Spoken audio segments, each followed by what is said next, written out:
আল্লাহ তাআলা বলেন ওত্তাবা হাওয়া, যে তার নফসকে অনুসরণ করে, যে শয়তানের পথ অনুসরণ করে, তাকে বলে নামাজের কথা। দিন, সপ্তাহ, মাস, বছর যায়, সে এক ওয়াক্ত নামাজের একটা সেজদা আল্লাহ তাআলাকে দেয় না। কোরআনুল কারীমের তেলাওয়াতের কথা বলা হলে আমাদের জীবন এমন হয়ে গিয়েছে, আমাদের এক দিন যায়, এক সপ্তাহ যায়, এক মাস যায়, এক বছর যায়, আমরা একদিন কোরআনুল কারীম খুলে তেলাওয়াত করতে পারি না। আল্লাহ তাআলাকে মন থেকে, কলিজা থেকে আল্লাহ তাআলাকে ডাক দিতে পারি না।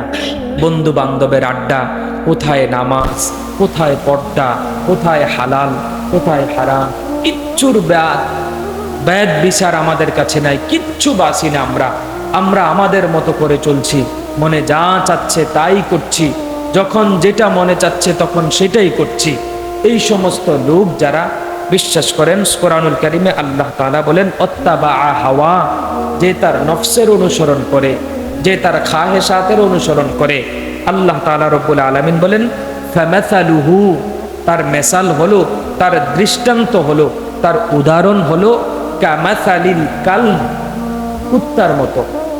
খোদার কসম, কোরআন শরীফ আপনি খুলে দেখেন, কামাসালিল কালব, কালবুন শব্দের অর্থ কুকুর, কুত্তা।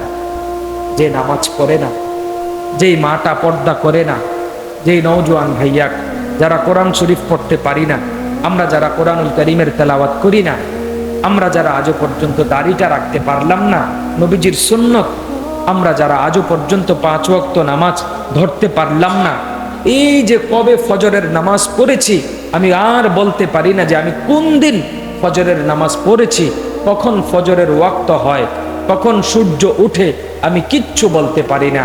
এই মোবাইল, বন্ধু বান্ধবের আড্ডা, এখানে সেখানে একটা মেয়ের সাথে অবৈধ সম্পর্ক, একটা মোটরসাইকেল, এই যে একটা জীবন, বিশ্বাস করেন নওজোয়ান ভাইয়া, তাদেরকে মানুষ বলে না। আল্লাহ তাআলা স্পষ্ট বলেছেন কামাসালিল কালব, তার দৃষ্টান্ত, তার মেসাল, তার উদাহরণ হলো কুকুরের মতো, কুকুরের মতো। এই জন্য ভাইয়া আমার, চাচা আমার, বাবা আমার, আমাদেরকে যে ফিরা দরকার।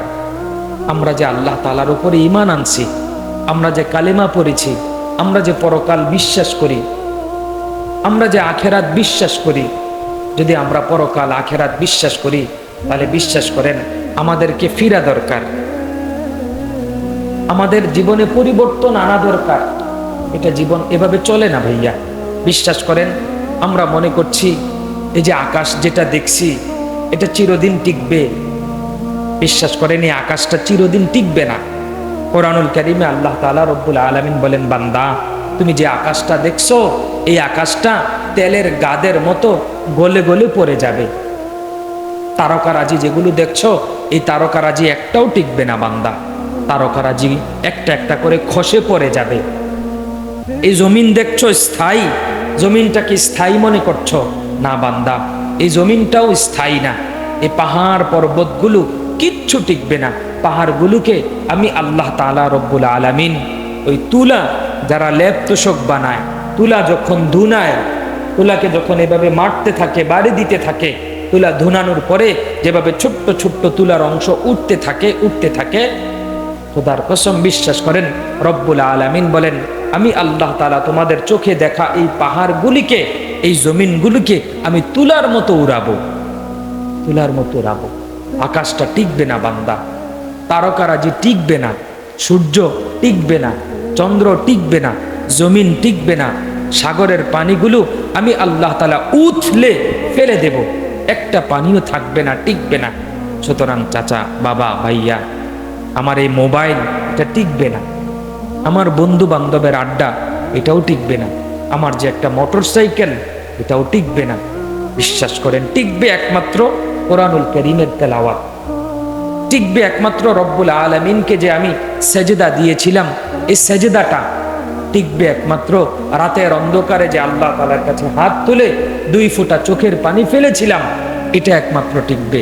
এছাড়া দুনিয়ার বন্ধু বান্ধবের আড্ডা, ক্ষেত খামার, বাড়ি ঘর, চাকরি নকরি, ব্যবসা বাণিজ্য, বাড়ি গাড়ি, কোনোটা টিকবে না, কিচ্ছু থাকবে না, কিচ্ছু টিকবে না। কবরে আমাদেরকে নিয়ে যেতে হবে একমাত্র ঈমান আর আমল।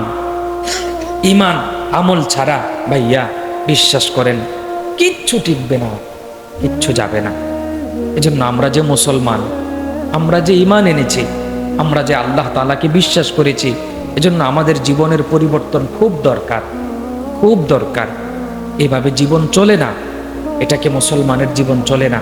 কোরআনুল কারীমে আল্লাহ তাআলা বলেছেন একটা আয়াত, কোরআনুল কারীমের আয়াত, আল্লাহ তাআলা বলেন হাশরের ময়দানে নবীজি সাল্লাল্লাহু আলাইহি ওয়াসাল্লাম আল্লাহ তাআলার কাছে বলবেন, অকালার রাসূলু, ওই দিন হাশরের ময়দানে নবীজি সাল্লাল্লাহু আলাইহি সাল্লাম আল্লাহ তাআলার কাছে বলবেন, ইয়া রব্বি, হে আমার রব, হে আমার প্রতিপালক, ইবনা কওমি, এরা আমার উম্মত, এরা আমার জাতি, ইত্তাখাযু হাযাল কুরআনা মাহজুরা, আমার এই উম্মত, আমার এই জাতি, তারা হাযাল কুরআন, এই কোরআনটাকে মাহজুরা বানায়া দিয়েছিল।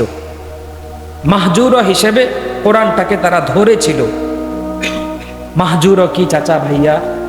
মাহজুরা হলো, মনে করেন আপনার গায়ের গেঞ্জিটা বা আপনার ব্যবহৃত এই শার্ট বা প্যান্ট, এটাকে ব্যবহার করতে করতে একটা সময় এমন হয় এটা আর ব্যবহারের উপযোগী থাকে না, এটা নষ্ট হয়ে যায়, ছিঁড়ে যায়।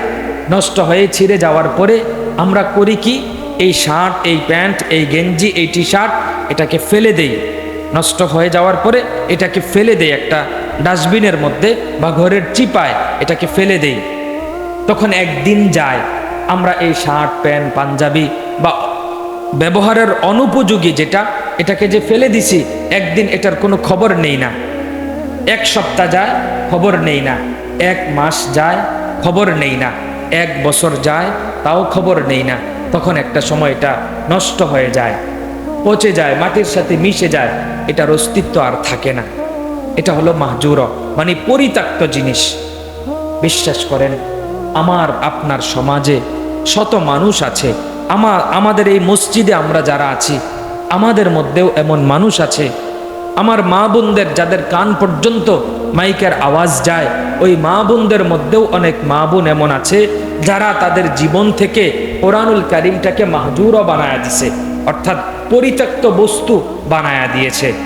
আমার হাজারো নওজোয়ান ভাইয়া আছে যারা একদিন যায় কোরআন শরীফ পড়ে না, এক সপ্তাহ যায় তারা কোরআন শরীফ ধরে দেখে না, এক মাস যায় কোরআন শরীফ খুলে না, এক বছর যায় কোরআন শরীফ হাতে নেয় না।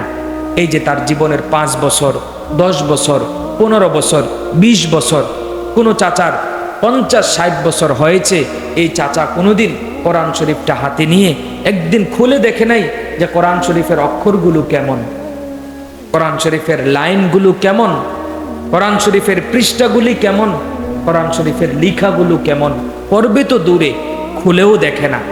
তো চাচা, আমি যে আমার জীবন থেকে কোরআনটাকে এভাবে দূরে সরায়া দিলাম, দিন গেল, সপ্তাহ গেল, মাস গেল, বছর গেল, আমার জীবন চলে যাচ্ছে, আমি একদিন কোরআন শরীফটা খুলে একটা পৃষ্ঠা দেখলাম না যে হাশরের ময়দানে কি আমি জান্নাত পেয়ে যাব? নবীজির সুপারিশ লাগবে না আমার? লাগবে না? বিশ্বাস করেন, কোরআনুল কারীম আল্লাহ স্পষ্ট বলেছেন যে নবীজি ওই দিন বলবেন, আল্লাহ আমার এই উম্মতগুলো কোরআনকে মাহজুরা বানায়া দিয়েছিল, তারা কোরআনকে একদিন খুলে দেখে নাই, তারা কোরআনকে একদিন তেলাওয়াত করে দেখে নাই। তো আল্লাহ তাআলার রসুল নবীজি যদি আমাদের বিরুদ্ধে অবস্থান নেন, তাহলে কি আমরা জান্নাতে যেতে পারবো? তো চাচা, আমরা যে এখনো কোরআন শরীফটা শিখলাম না, ভাইয়া জীবনে কি করলাম বলেন? একটা মাত্র কিতাব কোরআন আল্লাহ তাআলা আমরা মুসলমানদেরকে দিয়েছিলেন, এটা আমাদের জীবন থেকে এভাবে দূরে সরাইয়া দিলাম। একদিনও কি এটা কলিজার মধ্যে উপলব্ধি হবে না যে হায় রে, আল্লাহ তাআলার কিতাব, যে কোরআনকে প্রতিষ্ঠা করার জন্য নবীজি সাল্লাল্লাহু আলাইহি সাল্লাম দান দান শহীদ করলেন, পেটে পাথর বাঁধলেন, জন্মভূমি মক্কা থেকে বের করে দিলেন, বিতাড়িত হলেন, এই কোরআনের জন্যই তো। এটা নবীজি আল্লাহ তাআলা আমাদেরকে দিলেন, কিন্তু কোরআনটা একদিনও খুলে পড়তে মন চাইবে না, আর আমি কেমন মুসলমান হলাম যে আমি মুসলমান দাবি করি, ইমানদার দাবি করি, কিন্তু আমি কোরআন শরীফ পড়তে পারি না।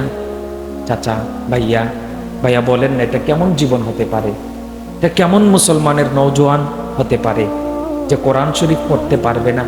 পৃথিবীর কত কিছু, কত কঠিন কাজ তো আমরা সাধন করেছি, কত কঠিন কাজ। কোরআনুল কারীমে আল্লাহ তাআলা বলেন, বান্দা কোরআনটাকে আমি আল্লাহ তাআলা সবচাইতে সহজ, পৃথিবীর মধ্যে সবচাইতে সহজ কোনো কিছু যদি থাকে তাহলে এটা হলো কোরআনুল কারীমের তেলাওয়াত, কোরআন শিখা। তো আমার রব, ভাইয়া চাচা, আল্লাহ তাআলা মিথ্যা কথা বলেন? আল্লাহ তাআলা কোরআনুল কারীমে আল্লাহ তাআলা বলেন, ওমান আসদাকু মিনাল্লাহি হাদিসা, ওমান আসদাকু মিনাল্লাহি কিলা। যেগুলো শেষ করে না, দিয়ে দেন না।